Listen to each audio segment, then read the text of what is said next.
अस्सलाम वालेकुम students. Discrete probability distribution के इस चैप्टर में आज हम बर्नौली डिस्ट्रीब्यूशन और बाइनोमियल प्रोबेबिलिटी डिस्ट्रीब्यूशन को डिस्कस करने वाले हैं। स्टूडेंट्स, बाइनोमियल जो है आपके पास बहुत इंपॉर्टेंट डिस्ट्रीब्यूशन है, तो बाइनोमियल के बारे में स्टडी करने से पहले हम बर्नौली को स्टडी करते हैं। A Bernoulli distribution is a discrete probability distribution for a Bernoulli trials। और अब Bernoulli trials क्या होते हैं तो देखें, a random experiment that has only two outcomes। वो random experiment जिसमें आपके पास सिर्फ और सिर्फ दो possible outcomes हो, सिर्फ दो outcomes हो, ठीक है, वो Bernoulli trials कहलाते हैं, usually called a success or a failure। जो दो outcomes की हम बात कर रहे हैं यूजुअली वो हमारे पास एक सक्सेस और एक फेलियर होता है। The probability density function for this distribution is, और प्रोबेबिलिटी डिस्ट्रीब्यूशन फंक्शन क्या है तो देखें, F of X is equal to P power X 1 minus P power 1 minus X. अच्छा, अब यहाँ पे स्टूडेंट ये जो p है ना, this p represent the probability of success, 1 minus P represent the probability of failure, या आप इसकी जगह क्यों भी लिख सकते हो, ठीक है।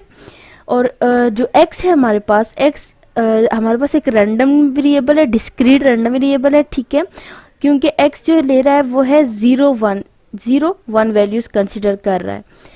तो ये हमारे पास है बर्नौली डिस्ट्रीब्यूशन का पीडीएफ। आपके पास बर्नौली डिस्ट्रीब्यूशन क्या होता है, सिंपली वो डिस्ट्रीब्यूशन जिसमें एक एक्सपेरिमेंट हो रहा हो और उस एक एक्सपेरिमेंट के सिर्फ और सिर्फ दो आउटकम्स हो। लाइक फॉर एग्जांपल आप एक कॉइन टॉस करते हो, ठीक है, तो अब देखें उस कॉइन को जो आप टॉस कर रहे हो उसमें क्या है, सिर्फ और सिर्फ दो पॉसिबल आउटकम्स है, एक हेड और टेल।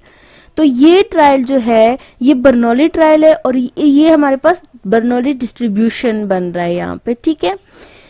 तो अब देखें ना, यहाँ पे भी x जो है वो 0 1 वैल्यूज ले रहा है, यानी या तो जो अगर आप प्रोबेबिलिटी ऑफ हेड में आपका इंटरेस्ट है तो उसके लिए हमारे पास x की वैल्यूज क्या होगी कि या तो हेड आया है या हेड नहीं आया, यानी 1 और 0। तो यहाँ पे जो बर्नौली डिस्ट्रीब्यूशन है ना, ये बात याद रखें कि इसमें सिर्फ और सिर्फ एक ट्रायल हो रहा है, ठीक है, एक बर्नौली ट्रायल को बर्नौली डिस्ट्रीब्यूशन कहते हैं।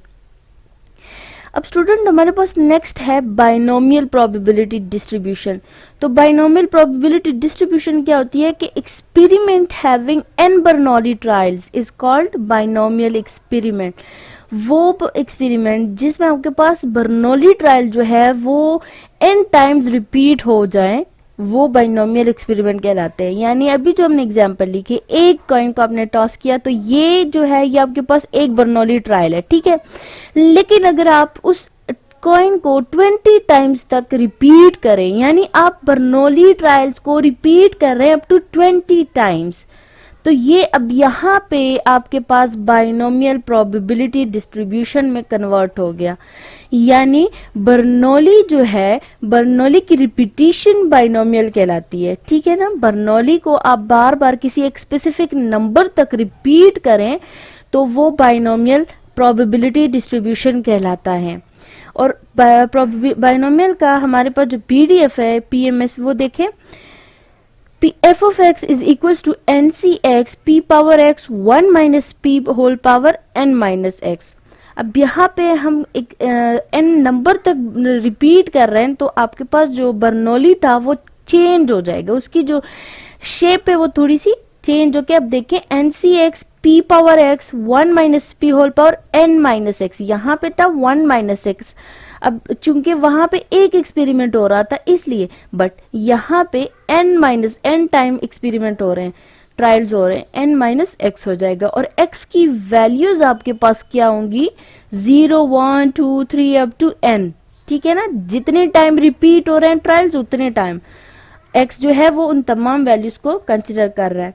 p सेम वही प्रोबेबिलिटी ऑफ सक्सेस है, 1 minus p probability of failure है। अच्छा, n and p are called parameters. Parameters binomial distribution के अगर कोई आपसे पूछे कि क्या है तो आपने बोलना है n एंड p, ठीक है।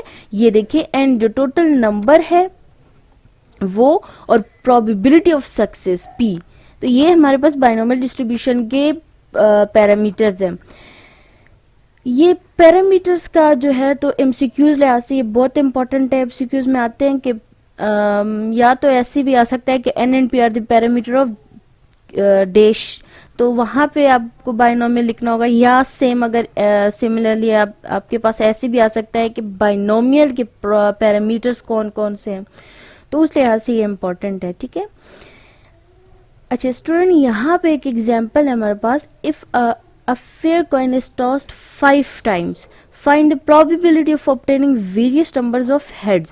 अच्छा, अब इस एग्जांपल में पहले आपने ये देखना है कि ये बाइनोमियल को फॉलो कर रहा है या नहीं। तो देखिए स्टूडेंट, फर्स्ट इससे प्रीवियस वीडियो में जो हमने 4 रूल्स या 4 प्रॉपर्टीज ऑफ बाइनोमियल एक्सपेरिमेंट पढ़े थे, उन 4 रूल्स को यूज करके हम यहाँ पे इसको देखेंगे कि ये फॉलो कर रहा है या नहीं। तो देखिए यहाँ पे फर्स्ट जो हमारे पास था कि एक्सपेरिमेंट रिपीट होना चाहिए किसी एक स्पेसिफिक नंबर तक। तो ये देखिए फिक्स नंबर ऑफ टाइम तक हो रहा है, 5 टाइम तक फिक्स है, सो वो भी यहाँ पे सेटिस्फाई हो गया। अब चूंकि कॉइन टॉस की जा रही है, कॉइन टॉस की जा रही है, इट मीन्स दैट कि इसके 2 पॉसिबल आउटकम्स है, हेड एंड टेल। तो जो सेकंड रूल था हमारे पास, या सेकंड प्रॉपर्टी कह लें कि आपके पास क्या होता है कि each trial has 2 possible outcomes, तो वो भी यहाँ पे सेटिस्फाई हो गया। थर्ड हमारे पास था probability of success remain constant from trial to trial, कि आपके पास वो कांस्टेंट होती है, एक ट्रायल से दूसरी ट्रायल में वो चेंज नहीं होती। तो सेम यहाँ पे भी वही बात है कि जो पहले में भी अगर देखें हमारा इंटरेस्ट हेड में है ना, तो हेड की प्रोबेबिलिटी कॉइन जब आप पहली टाइम टॉस करते हो हाफ है, सेकेंड टाइम करे तो भी हाफ, थर्ड टाइम करे अप टू 5 टाइम आप करते जाए, आपके पास प्रोबेबिलिटी सेम रहेगी 1/2, उसने चेंज नहीं होना। अच्छा, फोर्थ हमारे पास थी कि हर एक ट्रायल दूसरे ट्रायल से इंडिपेंडेंट होता है। हर एक ट्रायल दूसरी ट्रायल से इंडिपेंडेंट मीन्स कि आपने पहली दफा टॉस किया, फॉर एग्जाम्पल हेड आ गया, अब जरूरी नहीं है कि आप दूसरी दफा टॉस करें तो भी आपके पास हेड आए, क्योंकि पहली दफा हेड आया था इसलिए नहीं, ये इंडिपेंडेंट है। पहली दफा हेड के आने के चांसेस उतने ही है जितने टेल के हैं, सेकेंड टाइम पे भी सेम वही सिचुएशन है, उसने चेंज नहीं होना। ठीक है, प्रोबेबिलिटी सेम है, इट मीन्स दैट ट्रायल जो है वो आपस में इंडिपेंडेंट है। तो यहाँ पे वो 4 रूल्स या वो 4 प्रॉपर्टीज जो है वो सेटिस्फाई हो गए। It means that this examples follows a binomial probability distribution. So यहाँ पे नंबर ऑफ हेड्स की प्रोबेबिलिटी हम फाइंड कर सकते हैं बाय यूजिंग दिस डिस्ट्रीब्यूशन। ठीक है, तो आप सॉल्यूशन देखें, हम क्या कहेंगे कि प्रोबेबिलिटी ऑफ हेड, अच्छा प्रोबेबिलिटी ऑफ हेड आप देखें हमारे पास क्या है 1/2, क्योंकि हेड कॉइन टॉस की जा रही है। ठीक है, तो कॉइन आप टॉस करते हो, उसमें प्रोबेबिलिटी ऑफ हेड जो है वो हाफ होती है और प्रोबेबिलिटी ऑफ टेल भी हाफ होती है, दोनों की प्रोबेबिलिटी सेम होती है। ठीक है, 50-50%। तो जो प्रोबेबिलिटी ऑफ हेड को हमने पी कहा, पी क्यों कहा, क्योंकि स्टूडेंट आप देखिए क्वेश्चन में हमारा इंटरेस्ट किस चीज में, प्रोबेबिलिटी ऑफ हेड्स फाइंड करने में। तो इट मींस दैट जिसमें आपका इंटरेस्ट होगा वो आपकी प्रोबेबिलिटी ऑफ सक्सेस होगी, यानी पी होगी। ठीक है, पी की वैल्यू होगी। अब 1 - p करें तो 1 - p आपके पास 1 - 1/2 आएगा। आप सॉल्व करें तो 1/2 आता है, बट ये देखिए 1 - p की जगह उसकी वैल्यू। और ये हमारे पास जो है तो बाइनोमियल प्रोबेबिलिटी डिस्ट्रीब्यूशन है। आपने क्या करना है, जस्ट इसमें जो है n, x, p इनकी वैल्यूज पुट करनी है और आपके पास जो प्रोबेबिलिटीज है वो आती जाएंगी। ठीक है, इजीली आप फाइंड कर सकते हो। लाइक आप देखें, फर्स्ट हमने फाइंड करनी है probability of no head. No head means कि आपके पास कोई हेड नहीं आया, तो यानी x की वैल्यू आपने लेनी है 0। ठीक है, x की वैल्यू लेनी है 0। तो स्टूडेंट ये देखिए यहाँ पे x की वैल्यू का तो हमें पता चल गया कि 0 है। अब यहाँ पे जहां जहां पे भी x है वहां पे आपने क्या 0 लिख लेना है। लेकिन जो n है, ये देखिए n, ये आपके पास ये 5 जितने टाइम आपको कहा गया होगा कि इट कॉइन या जो भी इतने टाइम हुआ है, तो वो टोटल नंबर ऑफ टाइम जो है वो n की वैल्यू है। और p आपके पास प्रोबेबिलिटी ऑफ हेड है। ठीक है, प्रोबेबिलिटी ऑफ हेड, तो p की जगह आपने 1/2 लिख देना है।